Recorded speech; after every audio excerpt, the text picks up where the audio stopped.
Le CESVAC, Centre d'études spirites vendéen, présente La Petite Vigne, Spiritisme pour la jeunesse, épisode numéro 30. Le spiritisme.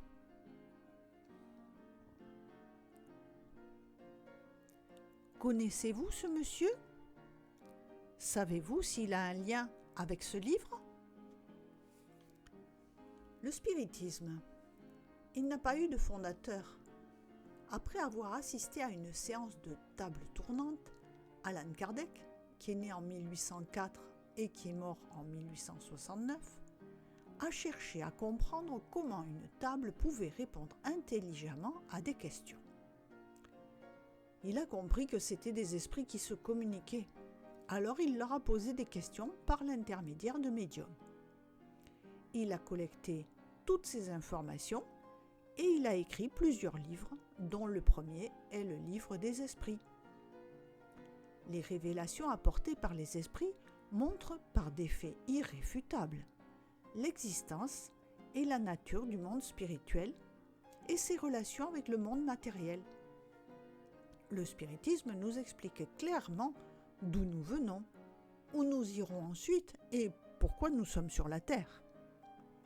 C'est une science qui traite de la nature, de l'origine et du destin des esprits et des hommes et de leur rapport entre eux.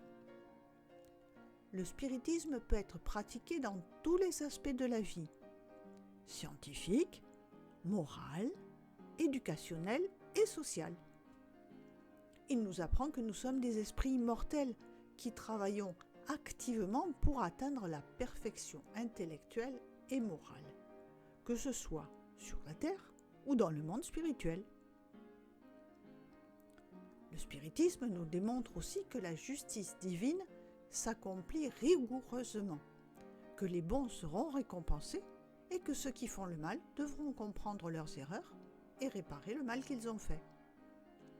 Ces principes fondamentaux sont l'immortalité de l'âme, la loi de cause à effet, la réincarnation, la pluralité des mondes habités, la communication avec les esprits, la foi raisonnée, l'évolution de tous, et la morale par la charité et l'humilité.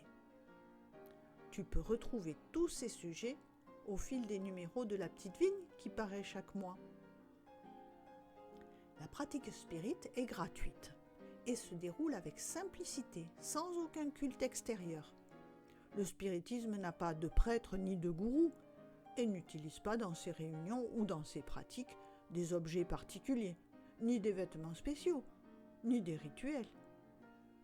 Le spiritisme respecte toutes les religions et doctrines. Il apprécie tous les efforts faits dans la pratique du bien et œuvre pour la fraternité et la paix entre tous les peuples et tous les hommes. Il aide à la compréhension et à la prise en charge de façon très simple des phénomènes médiumniques. Sa devise est « Hors de la charité, point de salut ».